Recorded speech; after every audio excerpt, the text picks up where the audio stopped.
Okay, so today we're going to continue at least our discussion of the quantum Hall effect, the integer quantum Hall effect. I want to cover basically two more explanations of it today. This is I'm going to cover one explanation that talks about sort of global topology of the sample, and then we're going to sort of connect that to the one that we discussed in the previous lecture. So I'll just say at the beginning, before we get into this, these are going to be more, let's say, abstract ways of thinking about this problem, just because of the nature of the arguments. They're kind of harder to understand. So definitely, if it's hard to digest, please do ask a question, because it's a little bit hard to actually understand what's going on. So the first thing that I wanted to cover today is something called the Laughlin pump. And this is, if you remember before, we considered a sort of rectangular geometry in which we were sending an applied voltage, then we were getting some Hall current across it. Generally, what we're interested in is the resistivity of the sample. So let's say, firstly, sigma xy should be independent of sample geometry. Relative, let's say,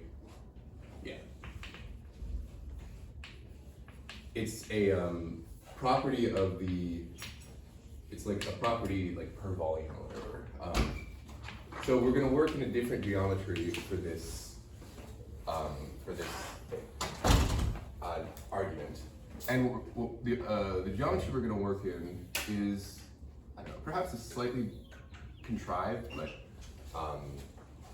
it's one that makes the argument work, and that's, we're going to consider, kind of like in the Bohm effect, a flux. It's a solenoid, so there's no magnetic field leaving the solenoid. It's threaded through a annulus. So this is a flat annulus right now. And still, we need a magnetic field to be sort of going perpendicular to the sample. But this magnetic field and this flux are not related. They are just, this is just a magnetic field which is constant and going out of plane everywhere here, and this flux is something that we're actually going to allow to vary somewhat. Okay, now for such a system, we don't want to work in, previously we worked with, in the A equals Bx hat, Bxy hat gauge. This was called the Landau gauge. And that worked because we were in this sort of rectangular geometry, and we sort of had it parameterized basically just all along, it's all along one direction and parameterized just by x. The analog of this here, because we've basically taken this end and wrapped it around itself, is going to be instead, so now what we're going to do is A is equal to 1/2, there's a plus or minus here, 1/2 r across B. So this is essentially going in a circumferential direction now. Are you still applying uniform magnetic field outside of solenoid, or? Oh yeah, sorry. So just to be clear, like before we had a magnetic field that's pointing like out here, right? Now the magnetic field is pointing out, but this thing is this torus. So it's just, all that I'm saying is it's uniform and pointing up along the annulus direction. This isn't, I'm not going to go too specific into the details of this argument because there's a little bit intricate, but the idea with this is, for such a system, we can then write down the Hamiltonian, right, which is, we know is just P minus plus EA, because the charge is negative, squared over 2. And if we work this out, basically all I'm going to care about, I'm going to ignore the sort of the z and the r radial components. So I'm basically just going to write down the phi components, because we're going to basically just consider things that are going around the solenoid. And if I do that, then you can work out that the sort of the angular component of the momentum is going to look like a derivative with respect to phi. So it's going to look something like I times the partial with respect to, let's say the angular coordinate is theta plus, minus something like this, where this r is the radial coordinate, and then this is theta. Okay. Now, I write it like this because we know previously, maybe I shouldn't have erased it, so. You want a square there? Oh yeah, my bad. I should have this one. Where here, phi naught is defined as h over e. So I could work through the algebra here. Again, I'm mostly just trying to get to this argument to get to the next part, so I'm just going to say it. But like you can kind of see, as I said, A is only going to be in the circumferential direction, and so it's only going to contribute to this theta part. And then basically these factors are just pulled out factors of E to get this form. And I just wrote it like this because this is going to be the most suggestive in a second. So again, previously, we worked in the Landau gauge, so we had A equals bx y hat. And also what we had was that the sort of eigenstates of this were like harmonic oscillator eigenstates. And they were something like some envelope. So this is like f sub, I guess, n k, f sub k, f sub nk of x times e to the I k y. Were sort of like eigenstates where this was, it's some Hermite polynomial envelope that just comes from solving the harmonic oscillator. Now, what we're going to do is it's basically the same idea, except now x has been wrapped around this annulus, and so now I'll label, instead of using k for the sake of making it clear, we can say that the eigenstates of this, which I won't even worry necessarily about this sort of the n, which changes the energies, but basically just concerned about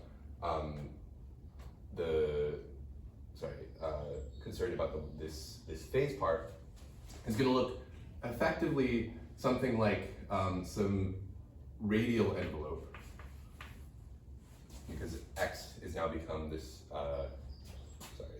X has now become this radial coordinate, and then times e to the I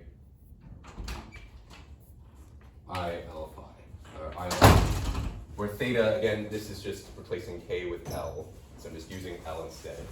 Let's say L is maybe something, or let's even just say L is quantized. And theta is just sort of like your circumferential coordinate.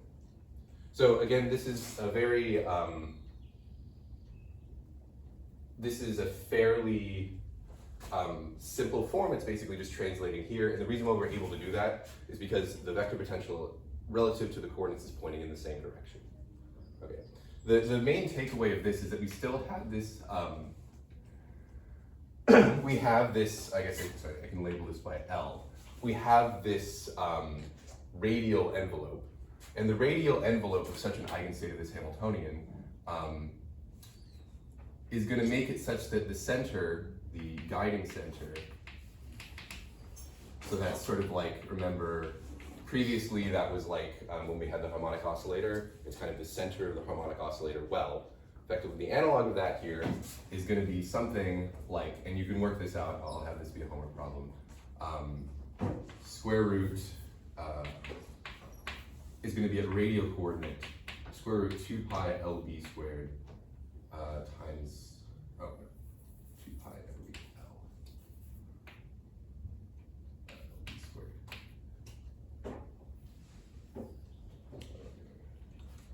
I think is this an LB squared? Oh, no, I see. Yeah. Maybe L was the wrong label for this, but something, actually, let me even say that. I think there's a bit of a confusion there. So it's the idea is that the this radial thing is going to be, you can imagine you basically have like a wave that is sort of radially delocalized on this ring, and sort of the eigenstate which corresponds to a particular radius basically corresponds to a particular angular momentum, and that's going to be determined by this value L. Now, why is this important? It's because if you look at this and you just act this on, and you act this Hamiltonian on this, it is going to be an eigenstate. We're going to ignore the radial part. It is just going to be an eigenstate, and you'll find that the only thing that really matters is that this partial with respect to theta acts on this complex exponential. So it'll just bring down a factor of IL, which will, I think there's a minus there, and the i's will cancel with, or maybe I think this is like this, we can put a minus there. And then the i's will cancel, and we'll just get an L here. So this tells us that for these eigenstates, the energy levels are quantized by 1 over 2 mr squared, 2 times L minus phi divided by phi naught. Okay, this is a sort of the key equation, and then also this thing is important as well. So this And there's a square there too. yes. But you're making the sample essentially one-dimensional. Is that fair to say? Not quite. So I do have this R dependency. You only have one mode. Yeah, I should say what I'm really doing, like, you know, there's really a hidden N here, I guess you could say. I don't know if that's what you mean, but you have more than one.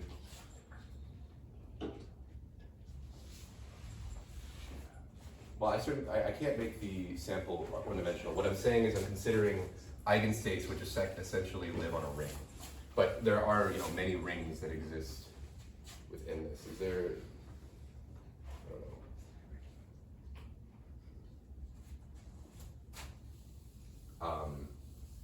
know. But is the magnetic field in this Hamiltonian just coming from the flux of the solenoid, or do you have a magnetic field? I'm sorry, this is my fault. There should be, there's a magnetic field, I completely agree. This is just the magnetic field from this, but as we know from our discussion of the Aharno-Bohm effect, you should be adding, thank you, I forgot to add this.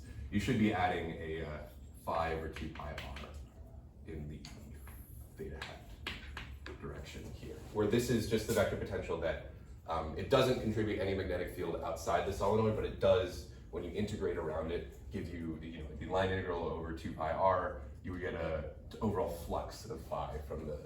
I forgot to include this. So this is the full vector potential. Yeah. Oh, I'm sorry. This is why.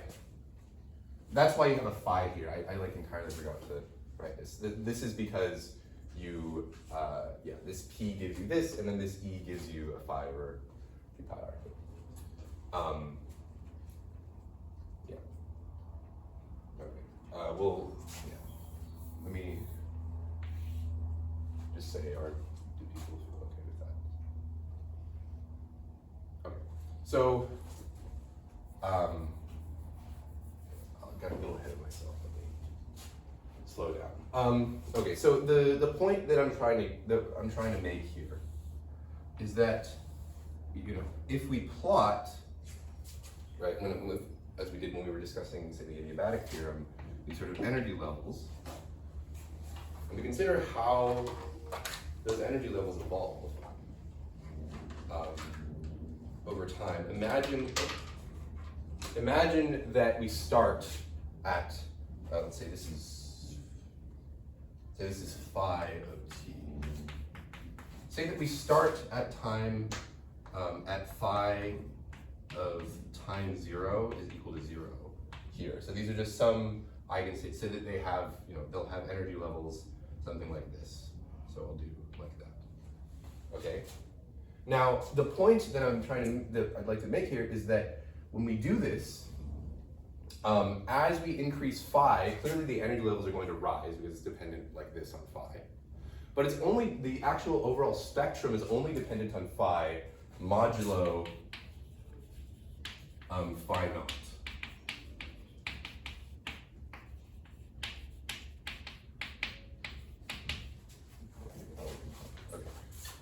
So the idea is just that,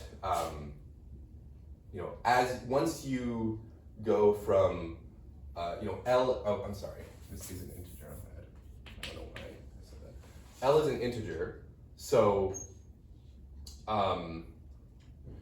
if you increase from 0, at phi equals 0, it's just 1 over 2 mr squared L squared. But then once you get up to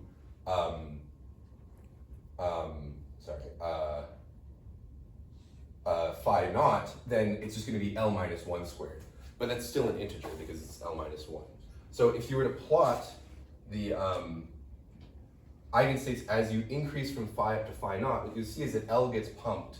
So basically, if we go from phi equals 0 to, say, phi of some later time, big T equals phi naught, then what you should see is that all of the eigenstates effectively get pumped into from L to L minus 1. So what you see is if I sort of draw the same thing here, or if I were to decrease the flux is also an option. Maybe it would be, I think maybe the way that I did this, it might be easier to consider what happens when we decrease the flux. Let me just do that. Let's say this starts at phi naught and goes to 0, but it's the same idea. So with decreasing flux, you should have increasing energy spectrum.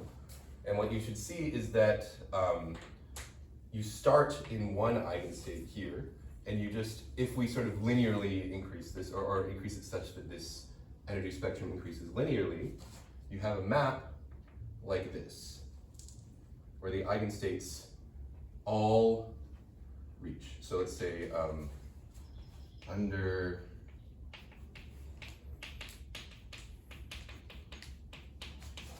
L goes to L minus 1, or L plus 1. Okay?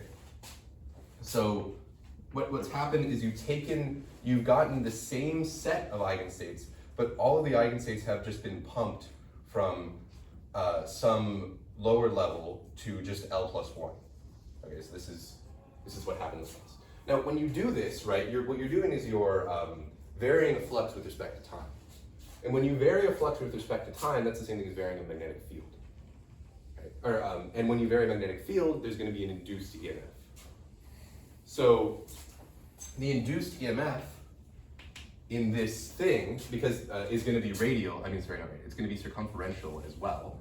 And that's just because, you can use like right-hand rule. If your B field is varying in this z direction, then it's going to curl around and cause an electric field in the circumferential direction. And so the EMF is going to be minus d phi t dt. And what I'll just say is that this is equal to its average, because we're really only considering what happens over the thing. We don't really care about how it changed.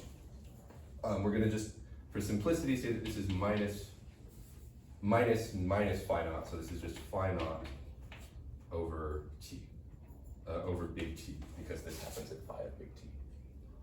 Okay, so this is equal to h over big T. So that induced EMF, it's coming from Maxwell's equation. Right. So yeah, this is just Faraday's law. Faraday's. And then I'm just substituting it by the average so that we can make the math easier. Okay, so what does this mean? Well, this was the eigenstate. Remember, I wrote down this with this being P plus EA. So what I'm saying is that this is the Hamiltonian for one electron, because an electron has charge E. So what this means is that when you do this evolution, what you've done is you've taken electrons that live on one ring. Every electron that lives on a particular ring, which remember is corresponding with a particular radius, so the center is at a particular radius.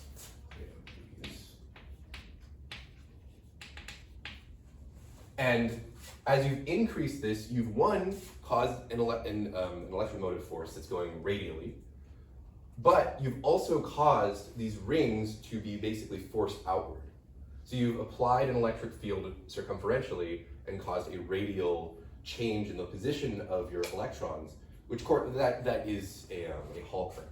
And what we've just argued is basically, if you imagine like what we've done here, maybe I can draw it. So if I sort of unwrap the torus, so you can maybe imagine I'm gonna give it periodic boundary conditions. What I've said is that suppose that there's many eigenstates that sort of live here. These are all technically going around the circle, but I'm just drawing it like this. what I've done is I've caused all of these to get shifted out. So if this is the inner ring and the outer ring, there's basically like a conveyor belt of states when I do this flux increase or flux decrease, such that all of the one state in the inner ring gets pushed into the bulk. So the state that sort of lives just on here gets pushed into the bulk.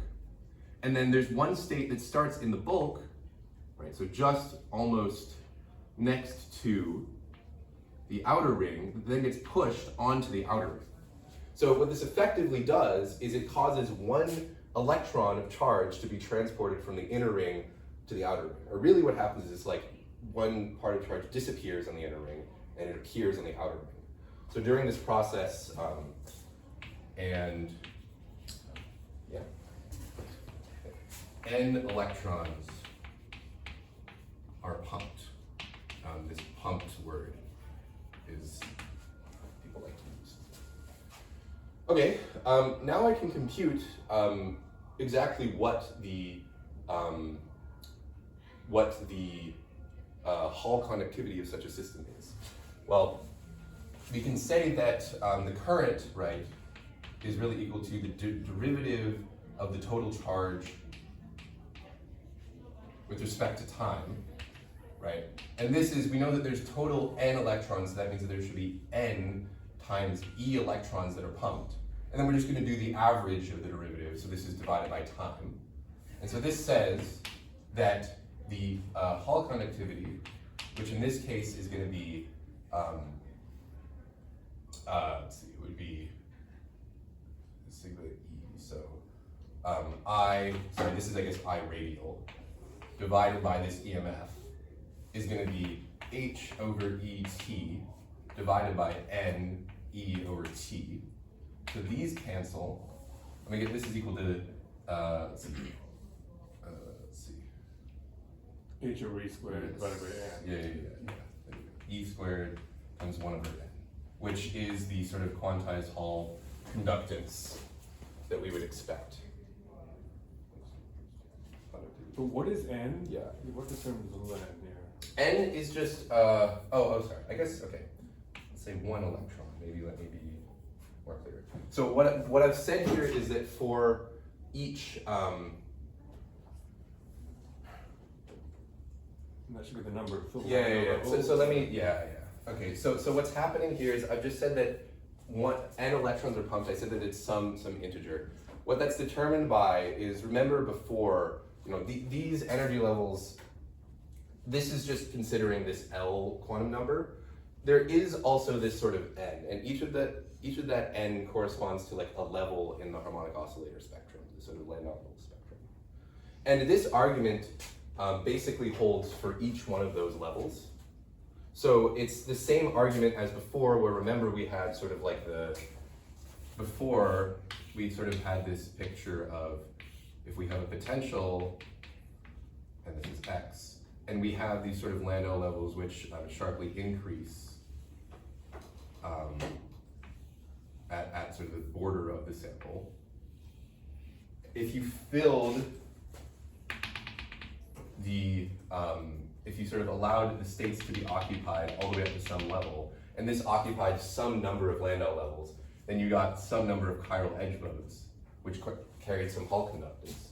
That's the same thing here, where what we've done is said that there is a,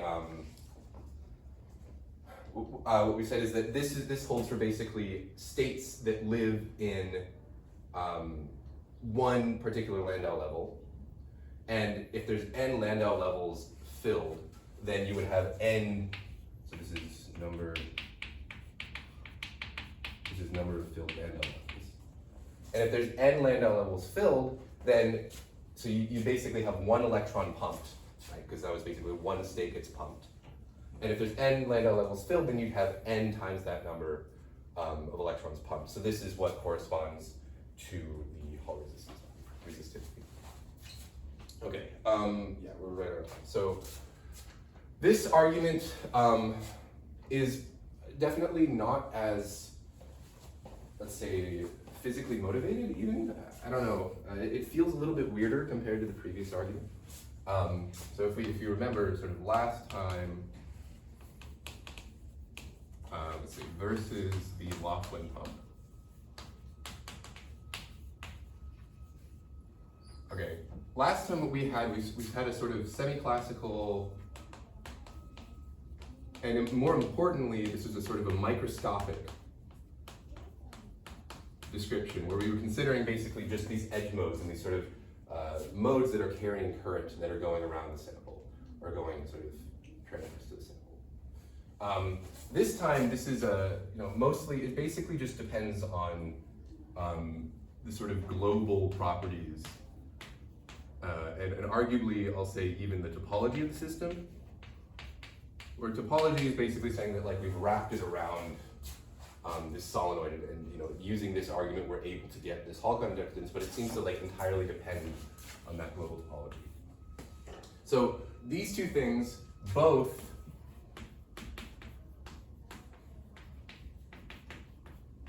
I don't even know if I want to say accurately, but let's just say both describe the integer quantum Hall effect, right? So the point I'm making here is that we had a very different explanation previously, and now we have this explanation which basically uses an entirely different sort of reasoning, but they both give you the same quantized Hall conductance. And of course they do, because this is what you measure, but it's interesting that you have these very, very different regimes of explanation that are able to give you the result that you want, able to give you the same result. So today we're going to be doing, I hope to, assuming we have time, I know this was a bit ambitious, but I'll hope to explain the framework which was developed by, I think 1982, these four guys, this famous TKNN, this stands for Thales, Komoto, I think Denise, I think so. and Nightingale are the,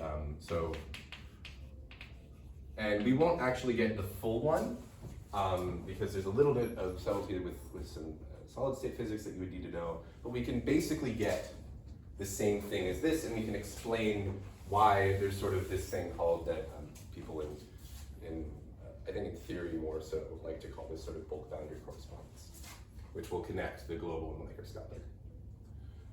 Okay, so in order to explain this,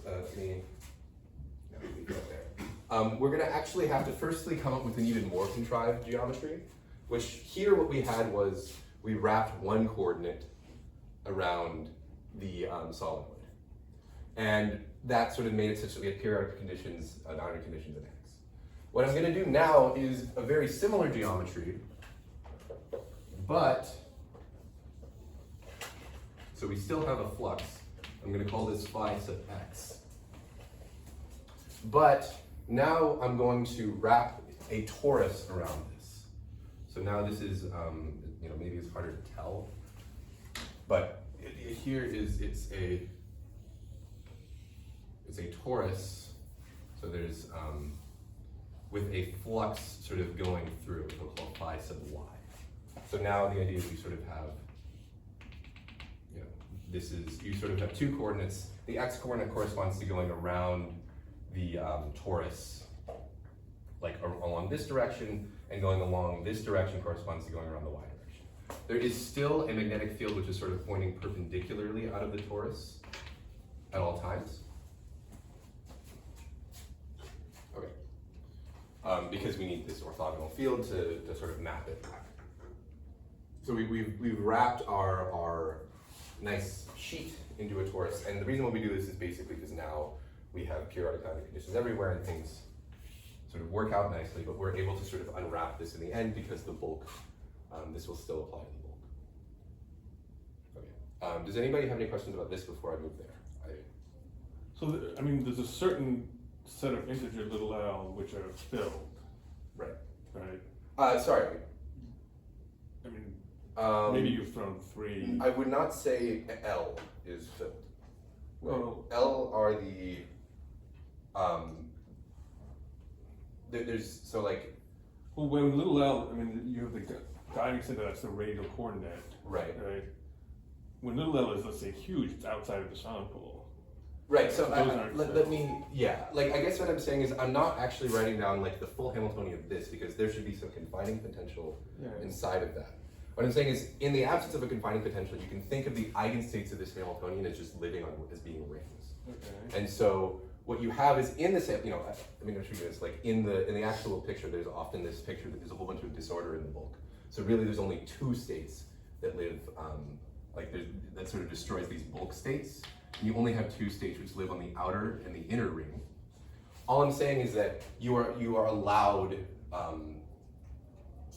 to have some, you know, in the sample you are allowed at least two ring eigenstates, which one is going to be sort of on the inner ring and one is on the outer ring. And so what happens is those eigenstates will look basically like this.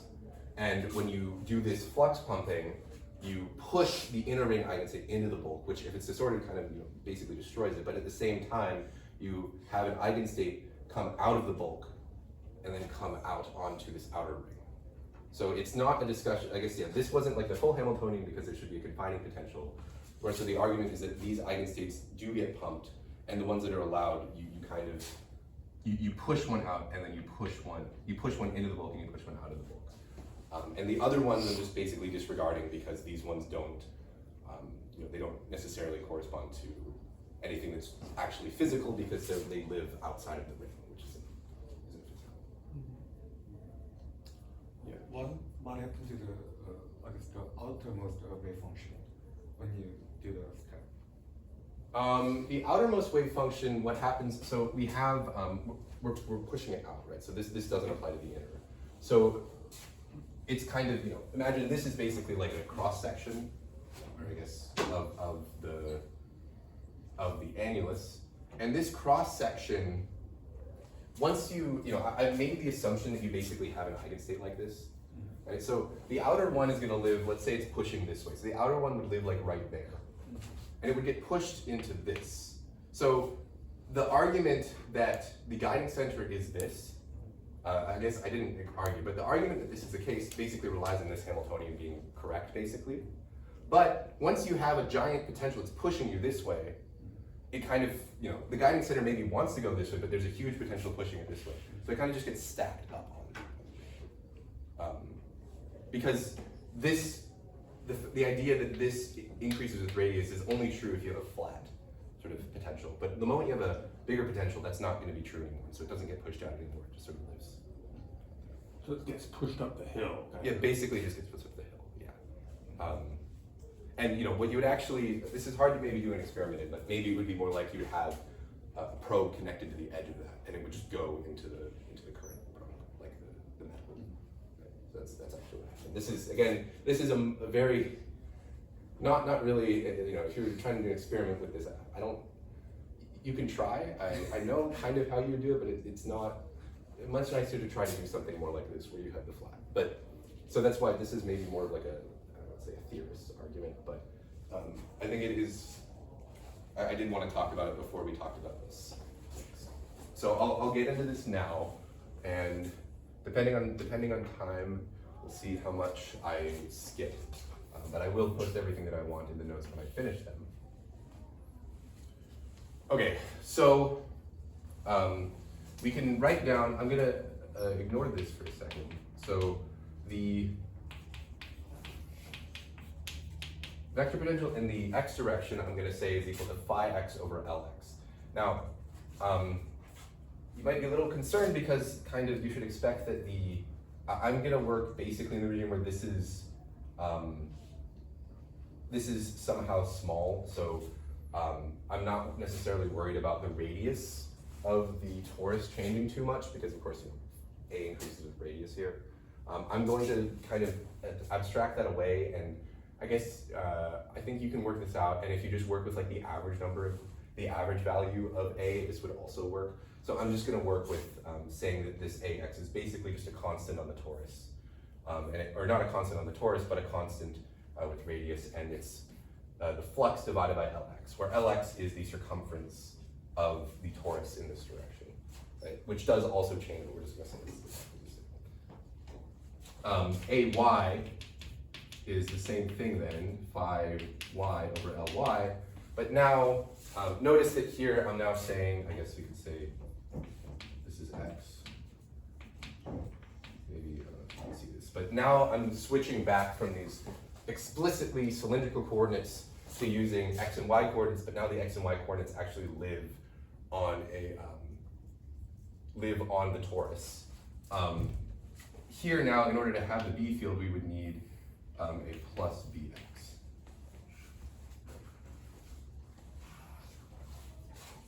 Okay, let's see. So,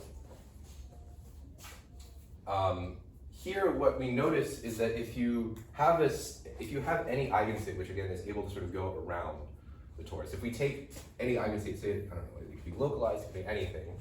If you have an eigenstate, and it's a function of phi x and phi y, if you take this on a journey where you sort of enclose either phi x or you enclose phi y, it could be either of them. So let's say phi of x, and you go all the way around your torus, so x plus lx, y, we know that because there is going to be an Aharon-Bohm effect, you're going to pick up a Berry phase. And that Berry phase is going to be e to the I e over h bar times phi.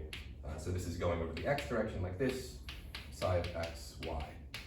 This is basically our boundary conditions on this. It's no longer technically periodic, we have this phase accumulation. And this would be the same thing for y plus ly, you just replace this with ly.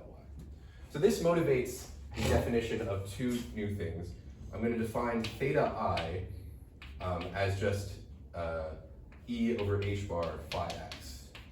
So this theta is just the rescaled version of the rescaled version of the flux, so it's going to be dimensionless. Because this is, remember, h over e is like phi naught, so it's this is just a dimensionless coordinate because now we can just think about it as a parameter. What's the subscript I? Is that x and y? Yeah, maybe we could say mu is easier. And then there should be a mu on the right hand. And mu is either x or y. Maybe. Okay, cool. I guess I may not be understanding this correctly, but if the B is perpendicular everywhere on the torus, then isn't divergence not equal to 0 when you take the divergence around there? I guess But divergence of what? B field. Well, divergence of B field is always 0.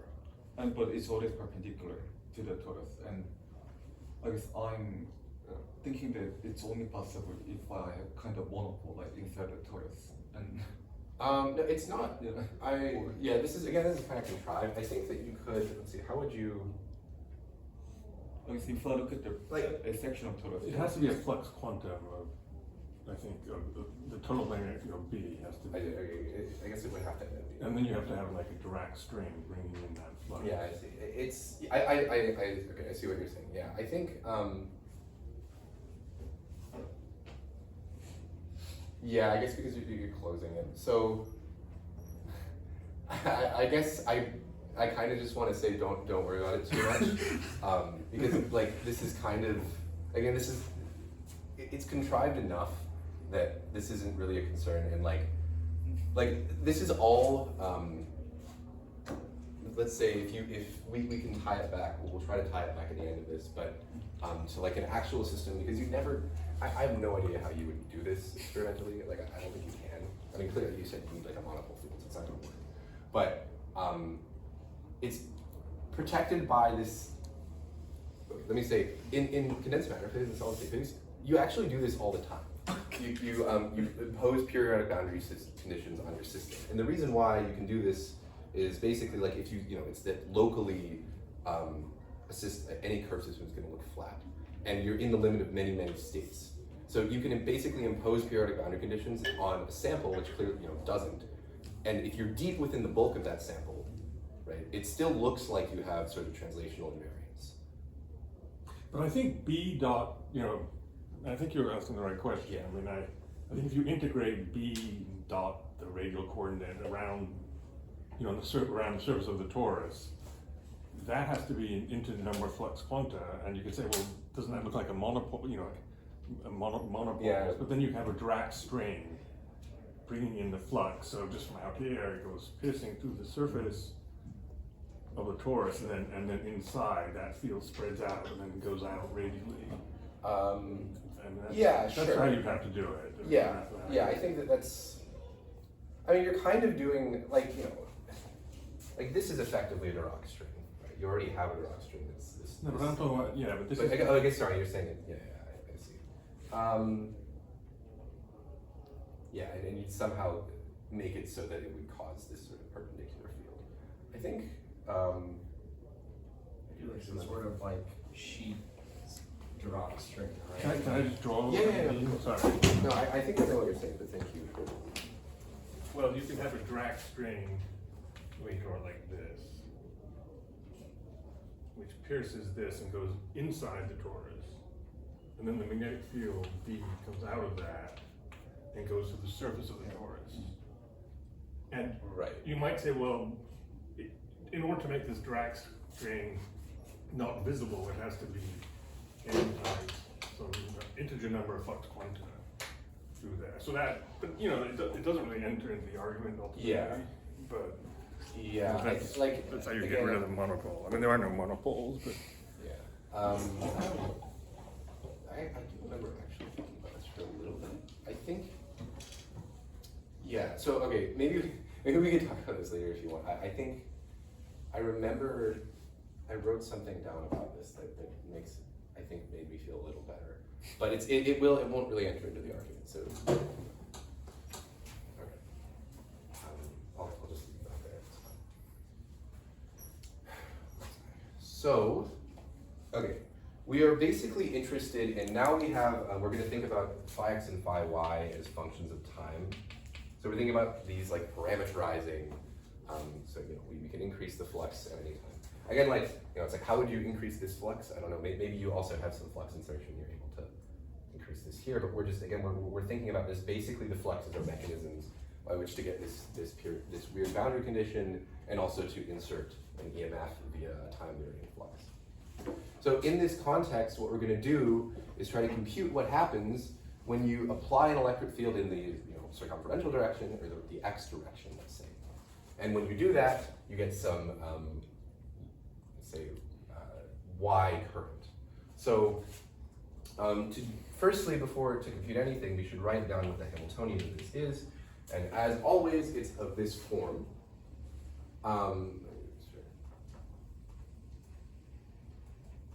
Yes, so I have no time.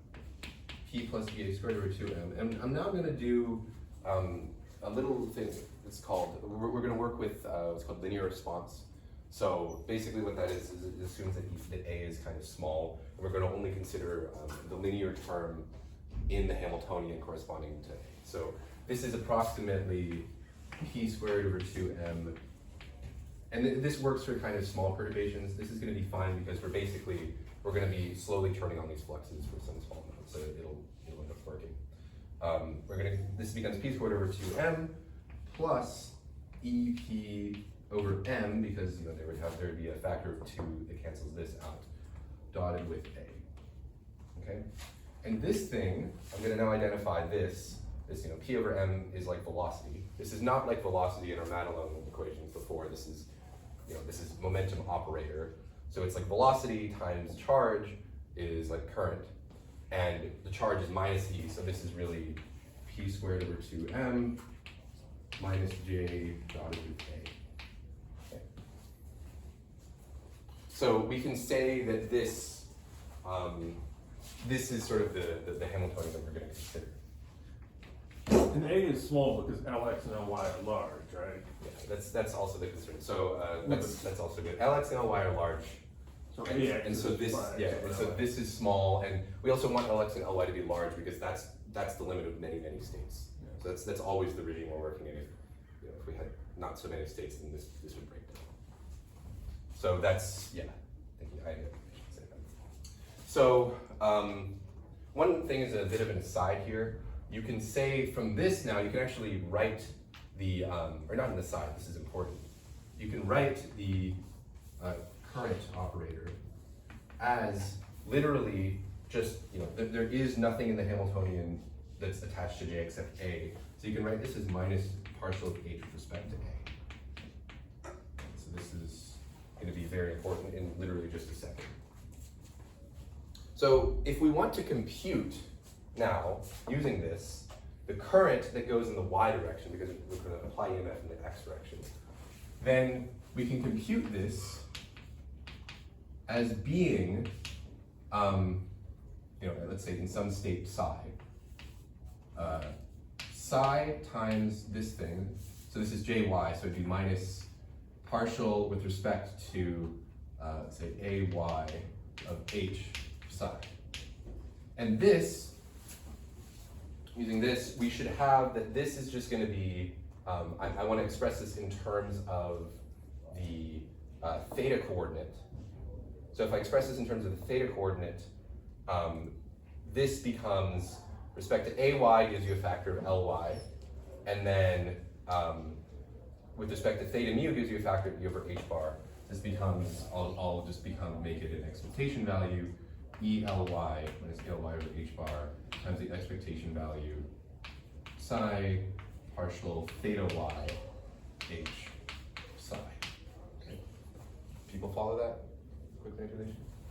I'm just gonna, for now, for simplicity, because I don't want it to be cluttered, I'm gonna write partial y. Partial y means partial with respect to theta y. And from now, I'm gonna use that notation. This y means theta y, x means theta x when it's in the partial derivative like that. Okay, so we're considering the current that happens, when we apply an EMF. When we apply an EMF, though, the Hamiltonian, the vector potential is going to change. So our Hamiltonian is time dependent, right? Which means that we're actually going to have to consider what happens as like a perturbation to our states. So if we start in psi of 0 is equal to some eigenstate. I guess we used L here, so L is fine, but psi of 0 is equal to L of 0. And we're gonna, let's say increase the flux to 1 flux quantum. When we do this, this gets sent to psi of t, which is just equal to, using, we can say adiabatic theorem, L of t. But the thing is that what I need to actually consider for this problem is not only just L of t. We're working in this linear response regime, so we actually have to consider some perturbation to this. Now, if we increase this from flux 0 to flux 1 flux quantum, as we said, this energy spectrum are basically going to remain unchanged. So from now on, I'm going to write this as L plus delta L. Okay, and that's just because we're gonna work in that. Okay, does that make sense? So now, if we compute this, we're going to compute it up to linear order, so quadratic order and delta L will vanish. The expectation value of jy is equal to, well, we have this L here, so it's minus ely over h bar times L partial YH L plus there's going to be this times this plus the complex conjugate, so I'll just write that as 2 times the real part of L partial YH delta L. Okay. Now I think for the last homework set that I assigned, which I will have out soon, hopefully, you will show that actually this contributes nothing to the current, or to the, let's say, to the Hall current.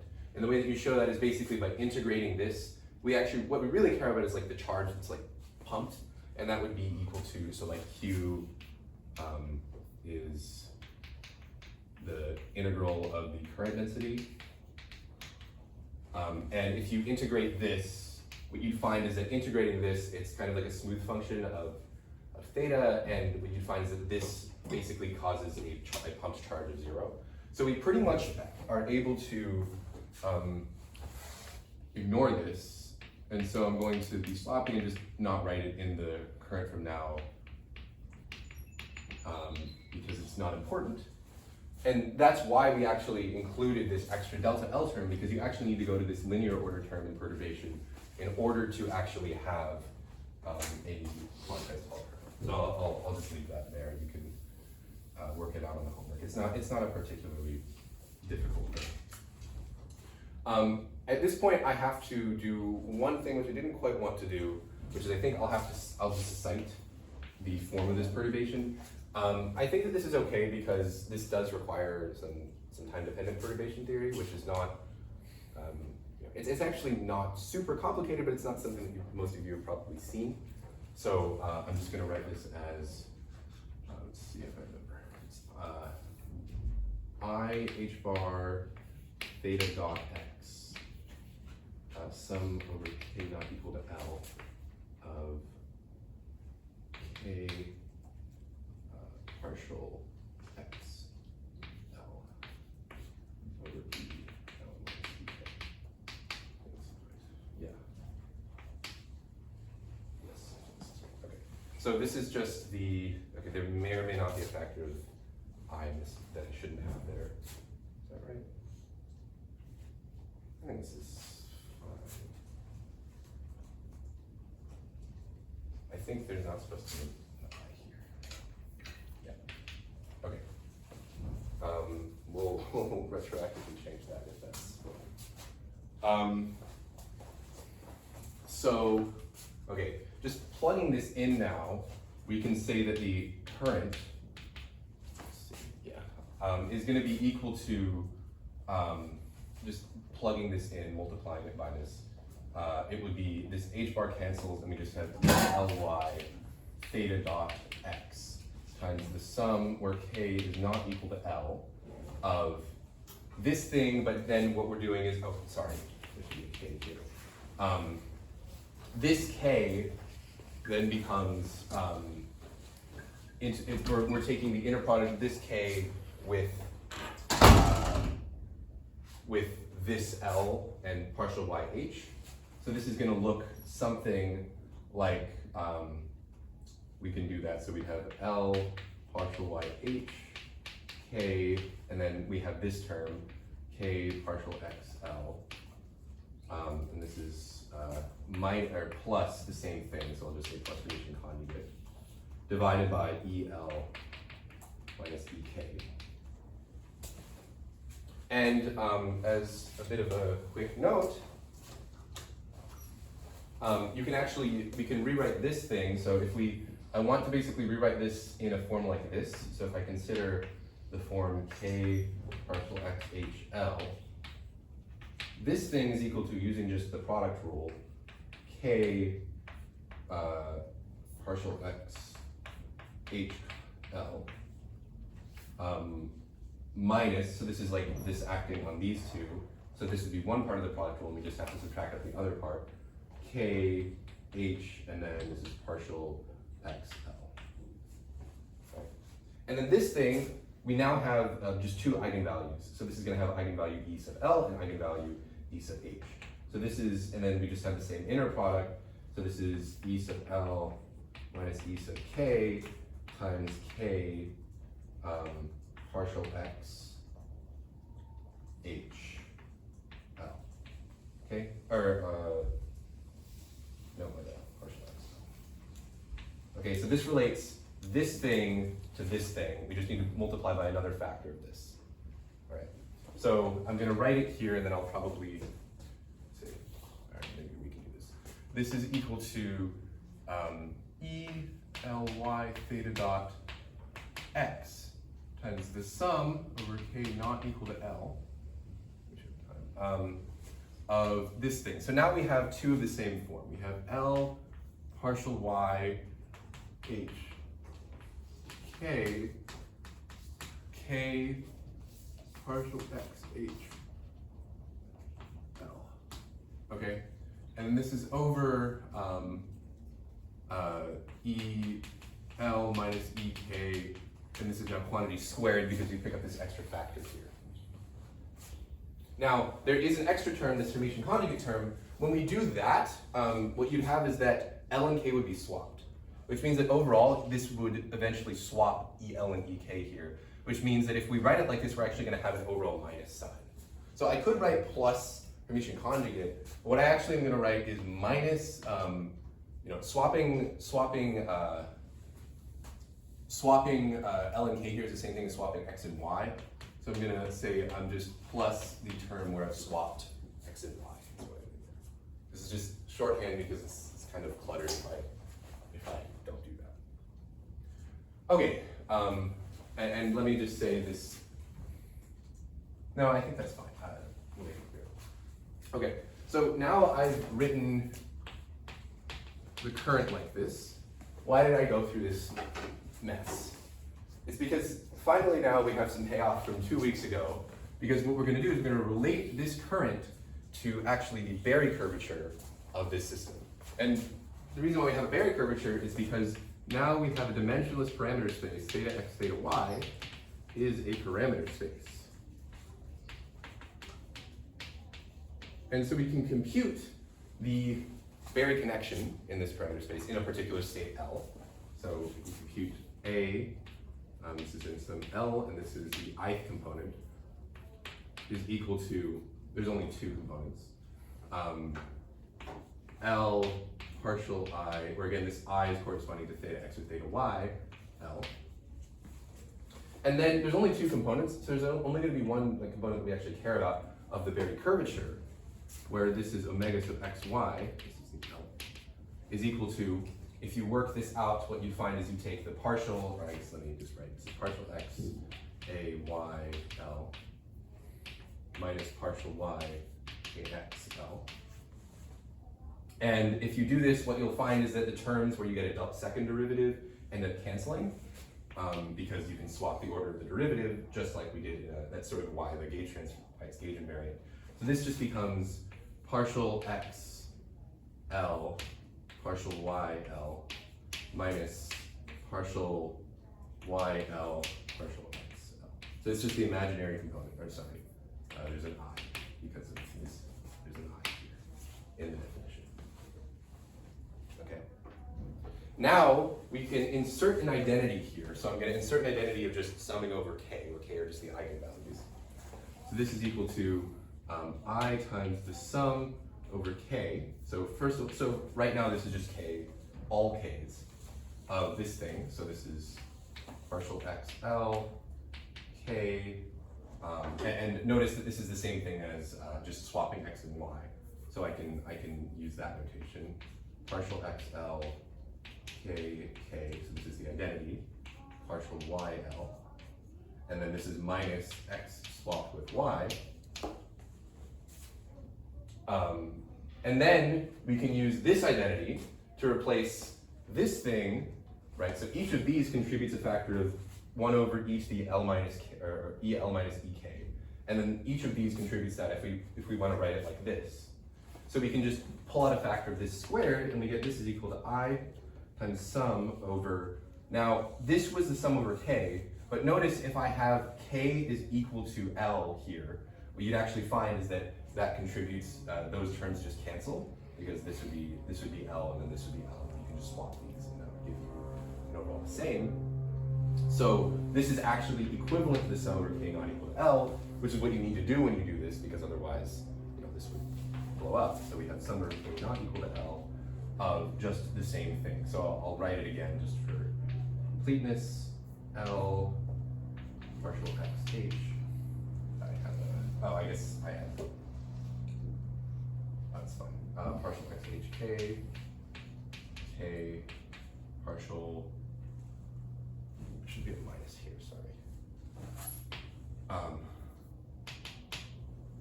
Partial y h l, and then this is all over e l minus e k, and there's no minus sign here because you square it on both of these, minus x swapped with y.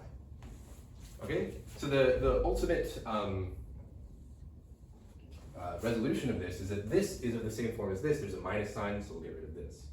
So this says that we can write, there was an I in this. I was worried where the I is. Sorry, there should be an I. It's going to be of course, sorry. This is an imaginary sum, so of course you need to get the I to make it go away. That's my fault. Sorry, there should be I's here.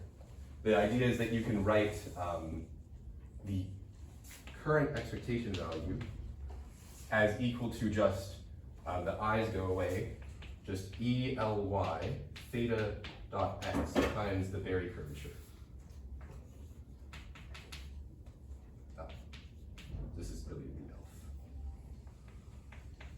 Okay? So this is sort of a key formula. And note that here, really, all of these are functions of theta x and theta y. We have never like integrated those out yet. These are always like that. So, and of course, the Berry curvature needs to be defined on the parameter space.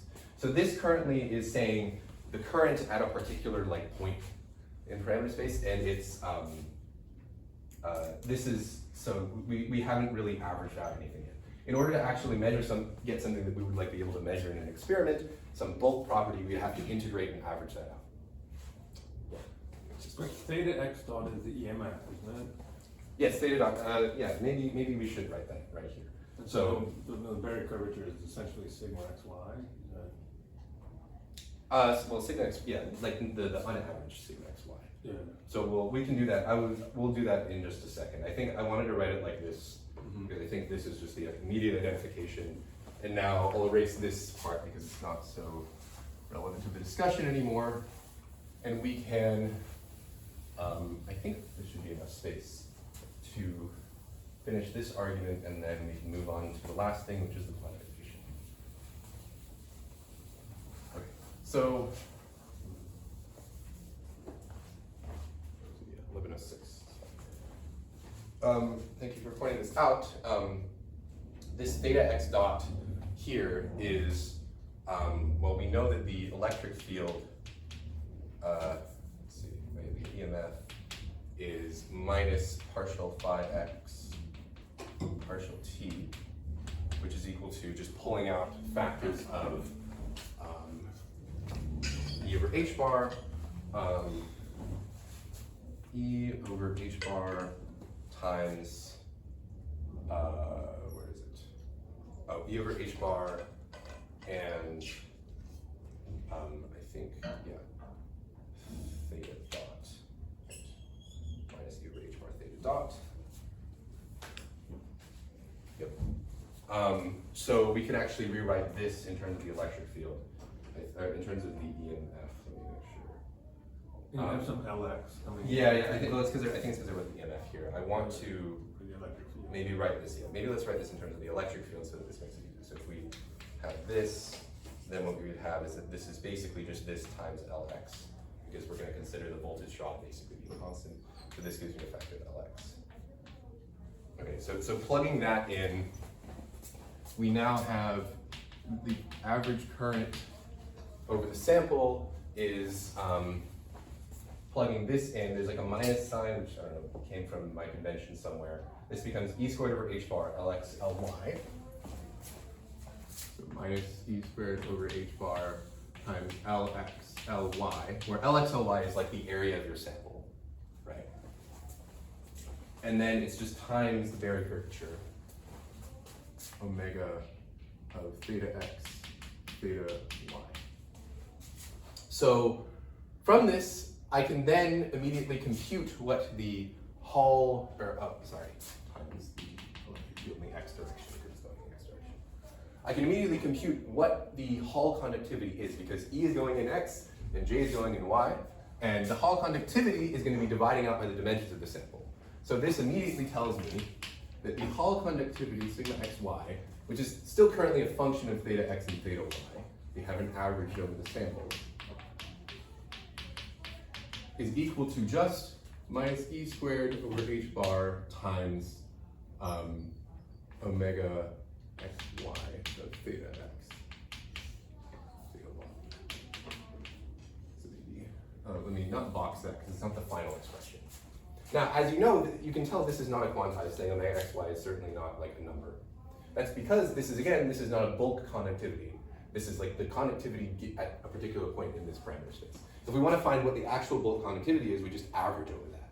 So we can say that the net bulk conductivity is going to be, so h bar is equal to h over 2 pi, and really what we want is an E squared over h. So I'm going to write this as E squared over h, which would have a factor of 2 pi, but I'm going to divide out by that 2 pi. can integrate d theta x, d theta y of this Berry curvature theta xy of theta x, theta y. Okay? Now, you might notice, if you remember from 2 weeks ago, this is 1 over 2 pi times the integral of the Berry curvature, which we previously saw in the context of the sort of rotating, we had like a dipole, and we considered the parameter space of rotating the magnetic field.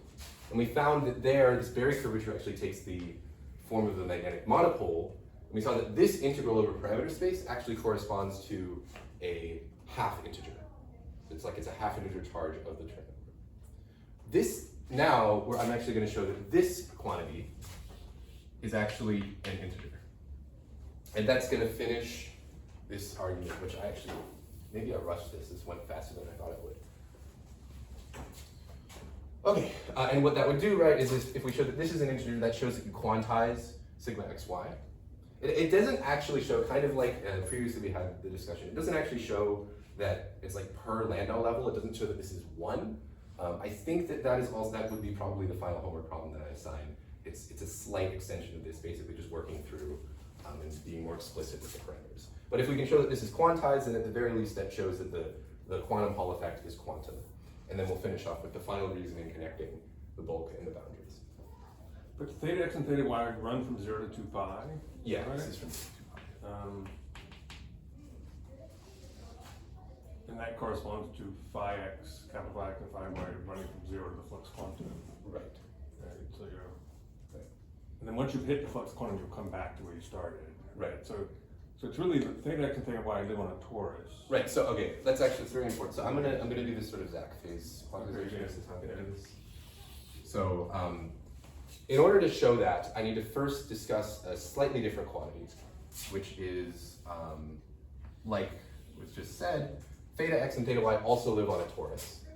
Right? These are like angular coordinates basically, and the reason why that works is because, as we discussed previously, I erased it now, the Hamiltonian spectrum should be invariant under an increase of flux by the flux quantum. So consider a point in parameter space that corresponds to theta x and theta y. Now consider the Berry phase that you get when you integrate around this. So this is no longer the physical torus, this is the torus space of theta x and theta y, just to be clear.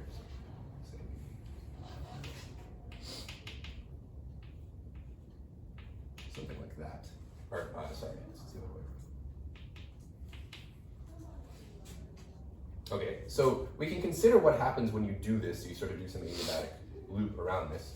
There's going to be some Berry phase accumulated, right, when you do this, and I won't even write the state. I'll just say that there's a Berry phase, and we know what that Berry phase is. It's just equal to getting rid of the I, the integral from 0 to 2 pi. I guess it's really the integral of the loop. I guess just the integral of C of this guy. I guess it is the integral from 0 to 2 pi of the Berry connection. And we're just going to integrate it along theta x. So this is a sub x d theta x. Okay. Now, this thing is a function of the Berry connection, right? It's going to be a function of ultimately both theta x and theta y. So I can actually think about this Berry phase as a function of both theta x and theta y. But since we integrate out theta x, we're going to integrate out theta x, so this is just a function of theta y. What does that mean? Well, that basically, you could do this a bit more analytically. I decided to not be so rigorous. Basically, the idea is imagine deforming this loop to go more like this, and then deforming it to go like this, and then slowly it would you redeform the loop and bring it all the way around such that you take the Berry phase. You basically take the loop that you take the Berry phase on a loop. So you're looping the loop. And when you loop the loop, what you should expect is once you loop the loop all the way back around, that this thing, the phase accumulated along the same path in parameter space, which is equal to theta y plus 2 pi, should be the same, or at the very least you might have accumulated another Berry phase. It must be the case that the difference between gamma of theta y plus 2 pi, which is going around the torus, is minus gamma of theta y is equal to 0, or not 0, sorry, is equal to some, is quantized by some integer. Okay, I don't know. That maybe is a bit hard to follow. So it's you have a loop and then you're running the loop around the torus again. You could accumulate a phase, but it has to be an integer multiple. Sorry, 2πc. Okay. Anybody feel comfortable with that? Feeling comfortable? Okay. I mean, I think your question that you had earlier. Yeah, I mean, because you basically have a torus now in this theta x, theta Right. y space, and the Berry curvature omega xy, you can view it as a magnetic field Right. Yeah. piercing the surface of the torus, and that has to be an integer times what would be a flux quantum. The flux quantum here is 2 pi. Right. You can't have a monopole, right? That's, or you'd have to have a Dirac string coming in. I mean, Yeah, I guess you can't, like, because you're looping on both sides, you can't avoid, like, crossing the Dirac string, basically. Like, when you do the, like, over this space of loops, I think is how I don't know, that's how I thought about it. oh, I see. So I'm saying, like, when you cross it, you basically pick up this phase, is because you can insert the flux however you want. So it's kind of, that's just a choice of gauge. Maybe, I don't know, maybe that's more confusing. But I mean, the results, the key result is just that you have this quantization of such a phase. This thing is called the Zach phase, which is, I actually don't know if it's called the Zach phase in this context. I think it's, maybe if this was Kx and Ky, it would be more formal, but this is basically that. Okay, so the reason why I decided to show this was because, this could be any theta y, is because this thing, which I'm going to call C, is 1 over 2 pi, so we'll write it down, d theta x, d theta y, this is both going from 0 to 2 pi, of omega xy, is the same thing as what we have partial x a y, partial y a x, like this. And this thing is necessarily a gauge invariant quantity because omega xy is a gauge invariant quantity, as we discussed. Now, if this is a gauge invariant quantity, this means we're basically allowed to choose a gauge for whatever you want here. It doesn't matter. And you can actually just choose a gauge such that this integral from 0 to 2 pi, such that this is a smooth function of theta x and theta y. So you can choose a gauge such that this integral, the integral vanishes.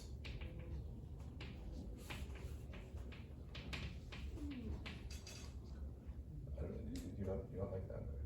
Well, maybe continue. Yeah. Let me say, this is basically, the way that you do this is you have like these periodic boundary conditions, I guess not non-periodic boundary conditions. So what I've done is,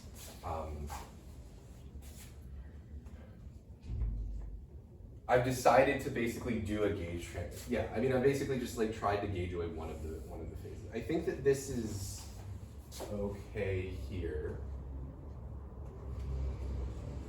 Maybe I want to make it a bit more deep and try to reason this better.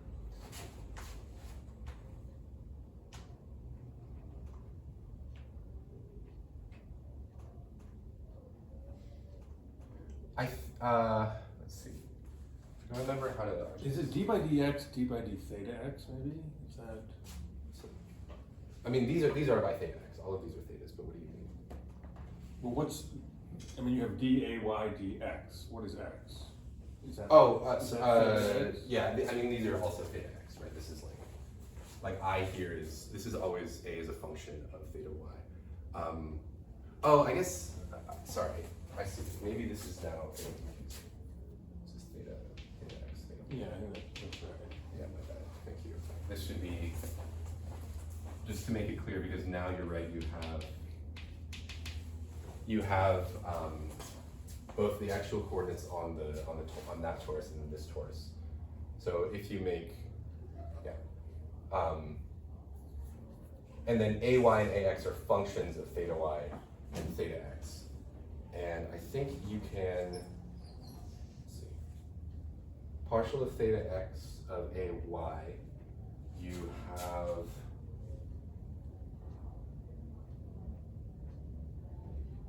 I think you just do have this gauge freedom, no?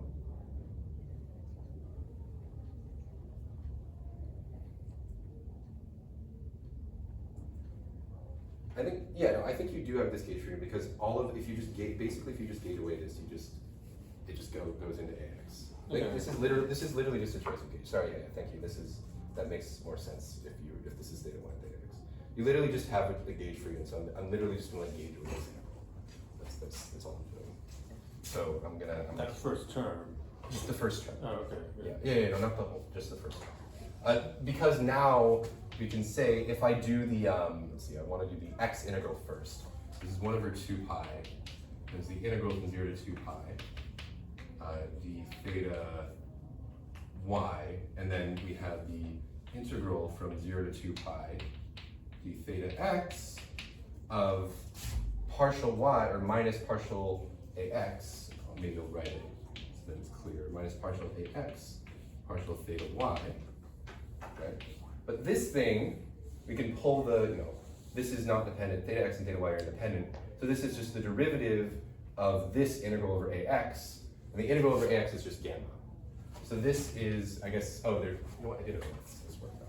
So this is 1 over 2 pi, is the integral from 0 to 2 pi, or minus, of partial gamma, partial theta y, d theta y, which is just, as we know, this is gamma of minus 1 over 2 pi times gamma of 2 pi minus gamma of 0, which must be in the integers. Let me say minus integers because it's a minus. So this sort of shows you that this thing is necessarily going to be a quantized integer. So overall, what that tells you is that, I'm keep the minus here so that I can get rid of this minus. This thing is going to be equal to e squared over h times some, or h, times some c. And this c is, it's generally called the Chern number. And c is an integer. Okay, so that is this is almost, not quite, the so-called TKNN formula. It's not quite, because that's in the context, I think, of bands, and also there's really a sum over Chern numbers, but this is basically the same thing. And you would follow very, very similar reasoning to get to that. So, okay, this is a lot of math. I did like this sort of choice of gauge thing, but the reason why this is kind of, let's say, more enlightening is because all of this is done on this torus topology, and what we actually really care about is the like flat topology. I mean, that's really like what we'd actually do in an experiment. So this kind of connects. It kind of connects the microscopic and the global picture. So let me just erase this, I guess, because this is where we're going to do it. When you unwrap the torus, so if I unwrap the torus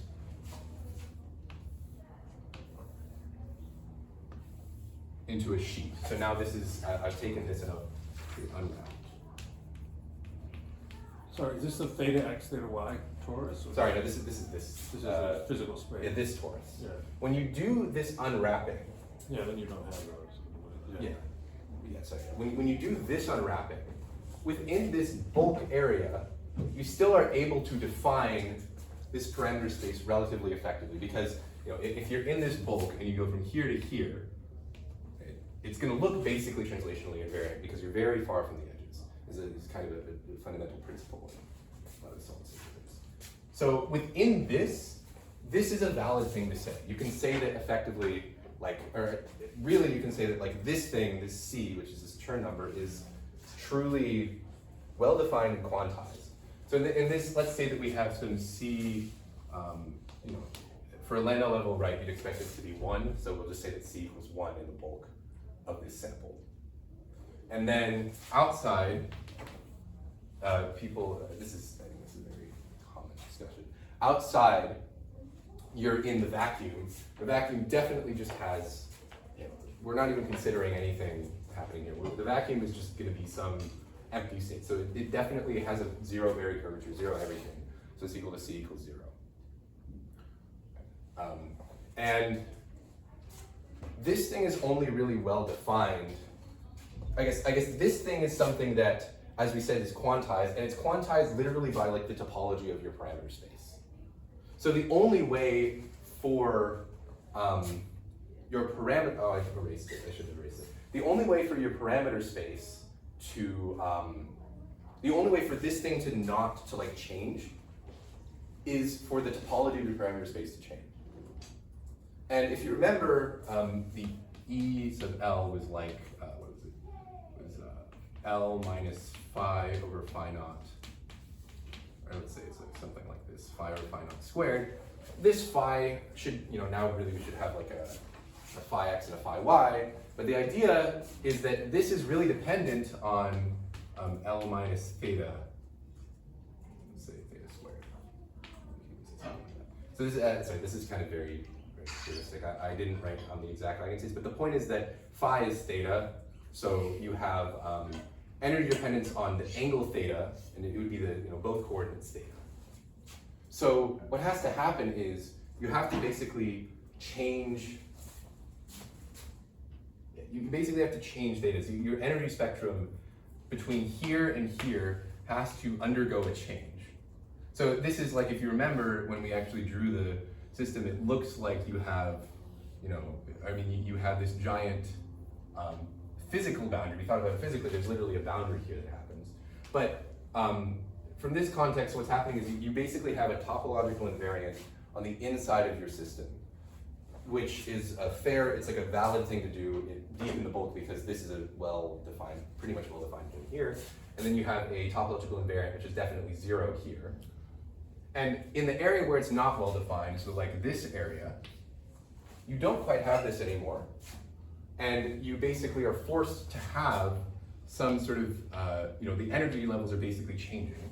So you basically are forced to have some sort of mode which is now, in this context, allowed to carry some amount of current. So it's kind of like the transition of topologies allows you to have, it like forces you to have modes on the edge, which now this is everywhere, right? Which are allowed to carry current. I think, I don't know if that made too much sense. I think this is made a bit more sense in the context of actually like bands, because bands in solid state physics, but I hope that maybe, I don't know, does that, people follow that? It's kind of not, I was thinking that this was but even with bands, when you do the band structure, you want periodic boundary conditions, right? Well, yeah, but that's also just true, that's only true in the bulk. Like I'm saying, what is the equivalent of like a band gap closing here? It's kind of harder for me to say. In the context of you have to have a gap close at the edge, I think that makes sense. But in this context, without any band, it's a little bit weirder because you have like a Landau level. It's just sort of like this confining potential. I'm honestly, I think if you want to talk more about this, we can in that context. I don't really, sorry, I think maybe I should have heard this argument slightly more. But I think, hopefully at least you can see that you need to change topologies, and that in other contexts makes, I think it makes a lot of sense to see why you're literally forced to have current carrying edge modes. I think, is that everything? Yeah. So that's 11:30 today. I think I'm pretty much done. This was kind of the end of, or not the end, this was the big thing that I wanted to build up to. We used, we used our Bohm effect, basically. We used the parameter space, Berry phases, Berry curvature, and we connected those things to a real thing, which is the Hall conductivity, and derived a quantization for it. And this sort of connects the microscopic, or maybe with a bit more discussion, would connect the microscopic and global topological picture of a global effect. I think that's everything. If people have more questions, we can talk now, but thanks for coming.